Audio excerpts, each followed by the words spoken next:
Thank you, Mr. Speaker. Mr. Speaker, I rise for a point of personal privilege. Duggan has the floor. Thank you.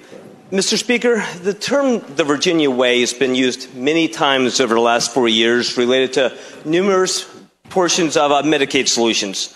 But truth be told, the Virginia Way isn't defined by any legislation. It's defined by how we conduct ourselves, advocating for and against legislation on behalf of those we represent. The Virginia Way is how we constructively debate and disagree in a manner that rises to our better angels rather than a way that makes a mockery out of our mission to serve. In essence, the Virginia Way is defined by the civility with which we operate. Mr. Speaker, yesterday's debate within the chamber lived up to that standard, and I'm proud of how we all conducted ourselves during a process that sometimes can get emotionally charged and the temptation to inflame can become great. And for that, I'm prouder than ever to be associated with this body and the members in it.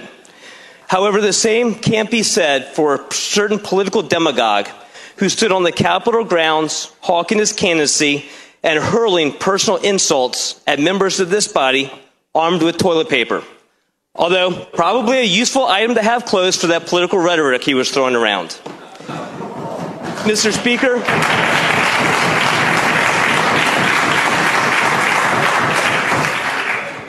Mr. Speaker, it's rich and ironic to be lectured on fiscal responsibility by someone who has supported a long list of tax increases back home, fueling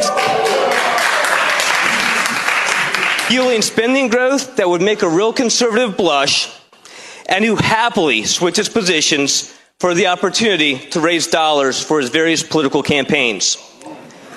Mr. Speaker, I believe the Virginia Way is a better approach because at the end of the day, for government to work, we can't allow our service to be degraded into embarrassing charades by attention seekers whose only skill is theatrics. And that conduct stains not only our party, but also our Commonwealth. And it also stains the entire process here and the business we conduct. It also stains the voters who do have philosophical disagreements with government, because they get defined by the adjectives that truly only apply to him. Mr. Speaker, for too long, we've allowed the Virginia Way to be shouted down by a charlatan whose record doesn't match his rhetoric. And right now, I'm done with fake politicians. I'm done with Minnesotans who pretend to be Southern gentlemen.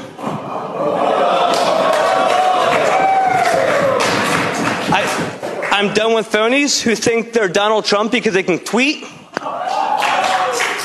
And I'm done with holier-than-thou politicians who want to preach about ethics and fiscal responsibility when they've demonstrated that they possess neither.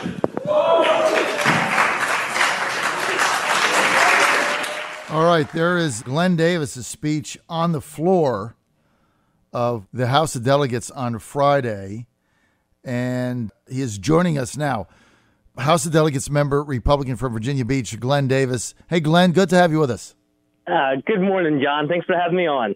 All right, so look, that took a lot of moxie. I mean, to go on the House floor, go in the well, and basically take on Corey Stewart, who is the front runner for the U.S. Senate nomination. I mean, there's 4 people in the race: General Burt, who's also an underdog, E.W. Jackson, and House of Delegates colleague of yours, Nick Freitas. But Corey Stewart, look, the favorite right now. He's likely to win on June 13th, but you really took exception to his press conference and went to the floor and skewered him. What was your thinking here? John, I'm done with theatrics being the face of the party. When I grew up, the Republican Party was the party of ideas. We were the party of solutions. We were the party that brought down the Berlin Wall and went from having lines at gas stations to one of the largest economic booms ever. That should be what we're running on, not a whole bunch of theatrics throwing around sexual innuendos. And, up here, John, we all have thick skin. But when you start throwing around sexual innuendos and personal attacks at my colleagues and I'm only going to take so much. And so some of his comments on Thursday were over the top. I was going to do something on Thursday, and honestly, what you heard on Friday, John, was after I calmed down Thursday night. So it was about time that our party just stands up and says, we are the party of ideas. We don't need theatrics. And we're going to bring down these charlatans who think they're Donald Trump because they know how to use Twitter. So is it fair to say you're not voting for Corey Stewart in the June Republican primary? That's probably a safe bet, John. Have you made an official endorsement in that race? I'm waiting to see, make sure all the invitations get in. Obviously, I like Nick, I like Bert, I like Ivan. Ivan, they're all good guys. They've all got strong military backgrounds, which with some of the international stuff we have going on is important.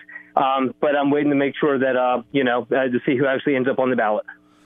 All right, so you're going to wait before you made an endorsement, but you're not voting for Corey Stewart. But look, take it to the floor. He's involved in a political primary. Why did you take exception to the extent that you did? People hold press conferences all the time. Why did this evoke such a response from you? Well, John, we all, like I said, we all have thick skin up here. But, if you want to come and yell and scream because of our policy decisions, that's your prerogative. Have at it. If you want to bring toilet paper up here as a prop, it's stupid, but have at it. But if you want to come up here and start throwing the words around like flaccid and bring our wives into it, you've kind of crossed that line.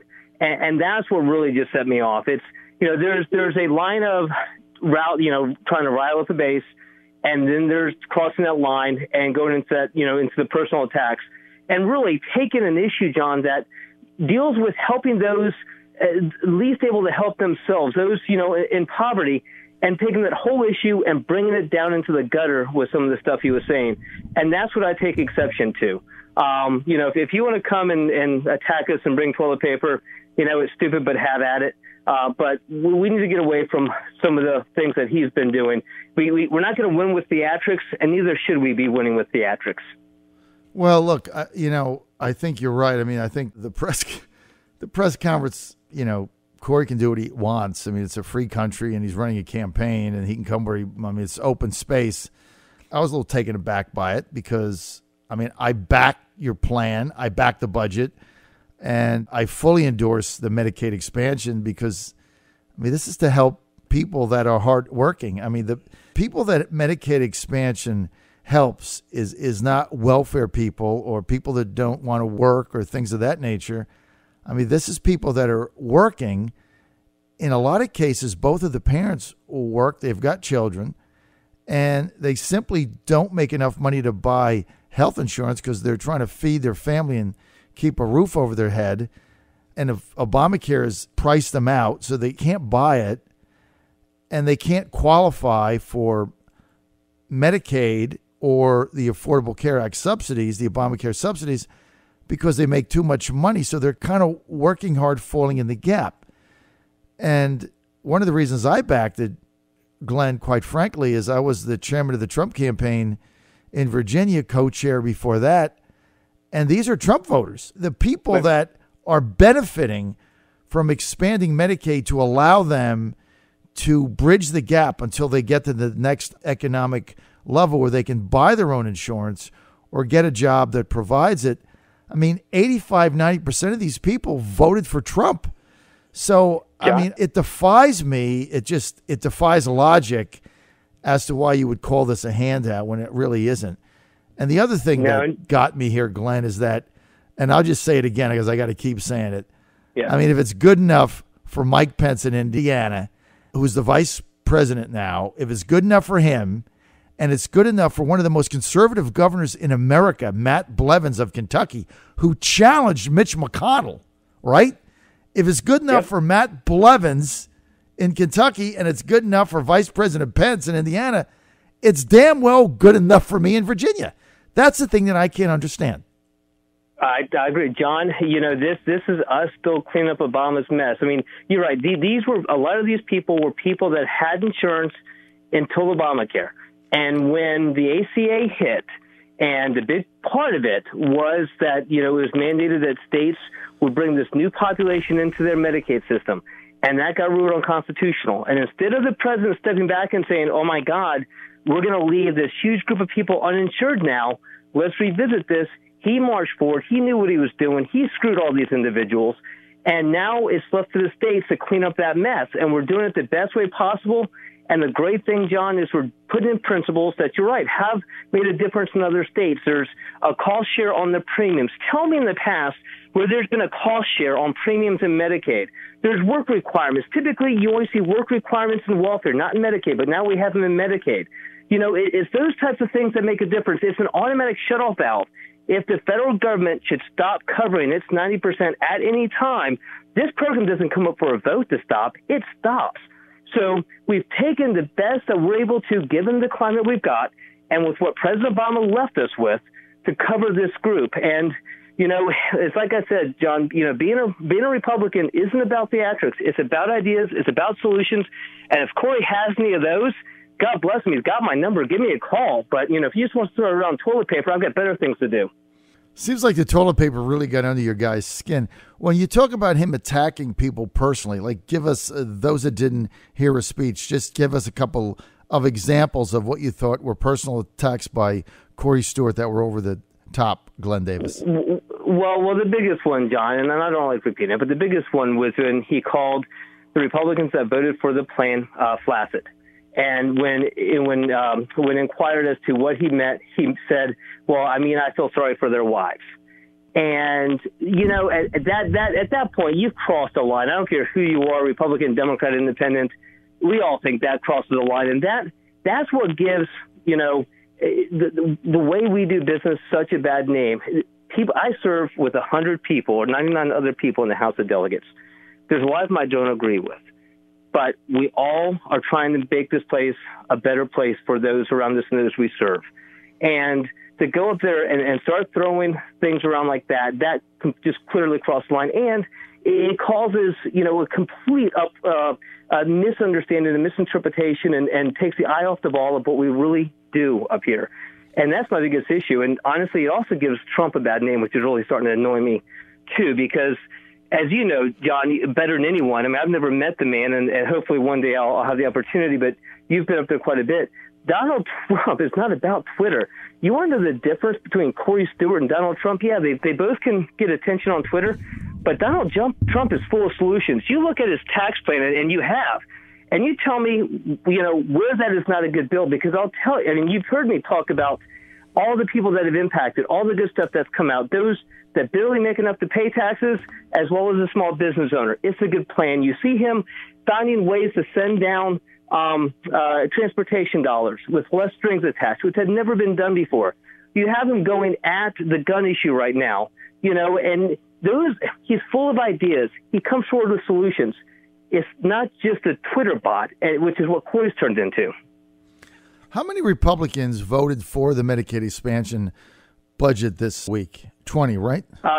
20, yep. 20. So you've got 51 Republicans. That's the old days. You got 51 Republicans. 20 of them voted for Medicaid expansion. That's 20 voted for, 31 voted no. So basically 40% of the Republicans in the House of Delegates voted for the budget. I mean, I could see if it was one or two that voted for it and Corey got mad, but you're talking about 40% of the delegation. But John, let me, and I always have to, excuse me just one second, I do want to just clarify a statement, because you've heard it, even when I was going around for lieutenant governor, this whole Medicaid expansion, every single one of us up here, all of us, all 140 of us, have been voting to expand Medicaid since we've been here, period, in this story, even people well before me. 10 years ago, back in 2006, it was 875,000 people on Medicaid. Now it's north of 1.6 million. It used to be $4 billion of our budget. Now it's $8 billion, over $8 billion of our budget. It was 5% of the budget. Now it's over 20. We've expanded in the cost. We've expanded in the number of people inside of it. What we haven't done is reformed it to get people off the system and to make it more accountable. And that's what we're trying to do now. So people can sit there and talk about we're expanding Medicaid, and I would just turn to them and say, show me a time that we haven't, because we're on a path to bankrupt the Commonwealth as it sits. So if you want to spit our head in the sand, God bless you, but you're in for a bumpy ride.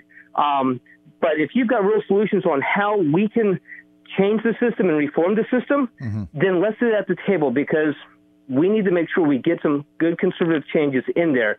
And maybe this isn't everything that we all want. And like I've always said, elections have consequences. And, John, we don't have 66 anymore. But you show me what we're doing compared to the status quo, and then tell me that we're not incrementally better.